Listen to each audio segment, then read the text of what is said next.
Halo teman-teman, balik lagi dengan saya Vicky Andani. Baik, pada video kali ini saya akan membahas mengenai buku yang judulnya The Halo Effect and the 8 Other Business Delusion That Deceive Managers.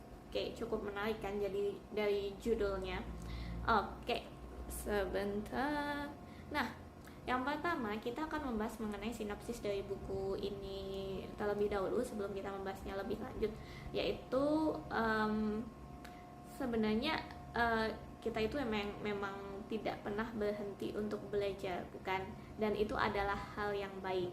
Nah, setiap hari membawa serangkaian pengalaman belajar baru, beberapa di antaranya baik dan yang lainnya benar-benar buruk, tetapi belajar adalah proses mengamati, mendengarkan, melihat, dan memahami sehingga seseorang dapat mencapai kesuksesan yang lebih besar dan kegagalan yang lebih sedikit.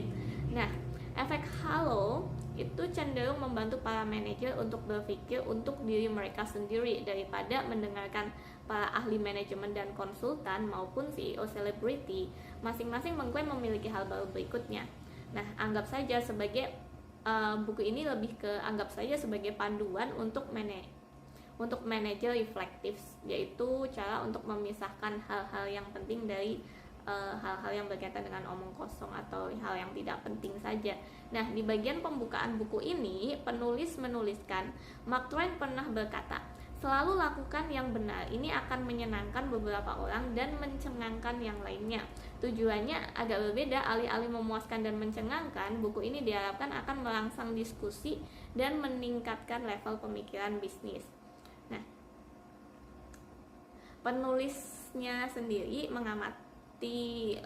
sudah pernah mengamati lusinan eksekutif tingkat atas dari berbagai industri dan menyimpulkan bahwa banyak manajer cenderung mencari dan menerima solusi cepat yang telah dicoba oleh orang lain di masa lalu daripada meluangkan waktu untuk mempertanyakan peraturan dan berpikir sendiri. Nah, ide sentral dalam buku ini adalah bahwa pemikiran kita tentang bisnis dibentuk oleh sejumlah delusi. Ada presiden bagus untuk menyelidiki delusi dalam bisnis dan ekonomi. Karya klasik Charles Mackay tahun 1841, Extraordinary Popular Delusion and the Madness of Crowds, mencatat kebodohan penilaian publik dari mania tulip Belanda hingga spekulatif bubble dan banyak lagi. Nah, baru-baru ini psikolog kognitif telah mengidentifikasikan bias yang mempengaruhi cara individu membuat keputusan di bawah ketidakpastian. Buku ini adalah tentang serangkaian delusi yang berbeda yang mendistorsi pemahaman kita tentang kinerja perusahaan yang membuat sulit untuk mengetahui mengapa satu perusahaan berhasil dan yang lain gagal. Kekeliruan berpikir ini banyak terdapat dalam apa yang kita baca tentang bisnis, baik di majalah terkemuka, di jurnal ilmiah atau buku terlaris manajemen. Mereka mengaburkan kemampuan kita untuk berpikir, dengan kata lain delusi menghalangi kita. Nah, dalam buku ini ada kurang lebih 8 delusi yang dibahas, yaitu yang pertama, the halo effect. Nah, kecenderungan ini merupakan kecenderungan untuk melihat kinerja perusahaan secara keseluruhan dan membuat atribusi tentang budaya, kepemimpinan, nilai, dan lainnya. Faktanya, banyak hal yang biasanya kita klaim sebagai pendorong kinerja perusahaan hanyalah atribusi berdasarkan kinerja sebelumnya. Yang kedua, the delusional of correlation and causality. Nah, dua hal mungkin berkorelasi, tetapi kita mungkin tidak tahu mana yang menyebabkan yang mana. Apakah kepuasan karyawan mengarah pada kinerja tinggi? Bukti menunjukkan bahwa justru sebaliknya, kesuksesan perusahaan berdampak lebih kuat pada kepuasan karyawan. Yang ketiga, the delusional of single explanation. Banyak penelitian menunjukkan bahwa faktor tertentu, budaya perusahaan yang kuat atau fokus pelanggan atau kepemimpinan yang hebat menyebabkan peningkatan kinerja. Tetapi karena banyak dari faktor-faktor ini sangat berkorelasi, pengaruh masing-masing faktor biasanya kurang dari yang disarankan. Yang keempat, ada the delusional of connecting the winning dots. Jika kita memilih sejumlah perusahaan sukses dan mencari kesamaan di antara mereka, kita tidak akan pernah mengisolasi alasan kesuksesan mereka, karena kita tidak memiliki cara untuk membandingkan mereka dengan perusahaan yang kurang sukses. Yang kelima, the delusion of rigorous research. Jika datanya tidak berkualitas baik, tidak peduli banyak yang telah kita kumpulkan atau seberapa canggih metode penelitian kita. Jika data tidak signifikan atau representatif, maka kesimpulan tidak bisa diekstrak. Yang keenam, the delusional of lasting success. Hampir semua perusahaan berkinerja tinggi mengalami kemunduran dari waktu ke waktu. Nah, janji sebuah blueprint untuk kesuksesan yang langgeng menarik, tetapi tidak realistis. Yang ketujuh, ada the delusional of absolute performance. Kinerja perusahaan itu relatif, tidak mutlak. Sebuah perusahaan dapat meningkat dan tertinggal jauh di belakang para pesaingnya pada saat yang bersamaan. Yang ke-8, ada the delusion of the wrong end of the stick.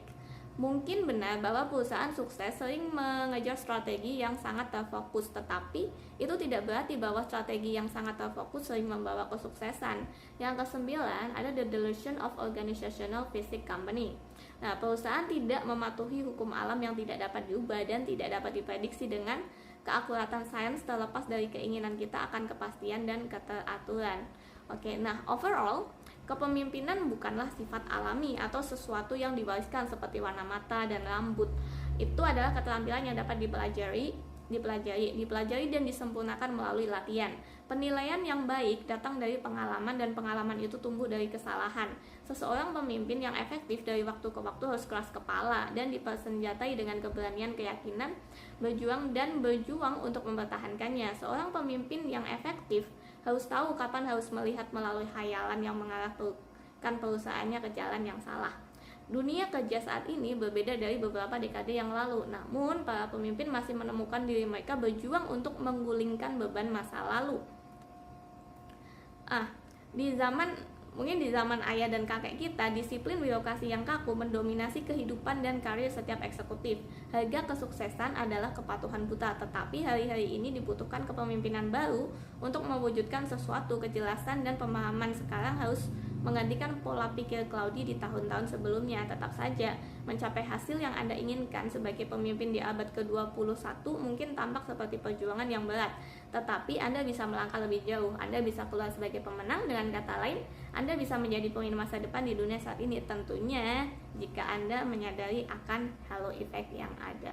Oke, baik, jadi dari saya untuk video kali ini cukup sampai di sini.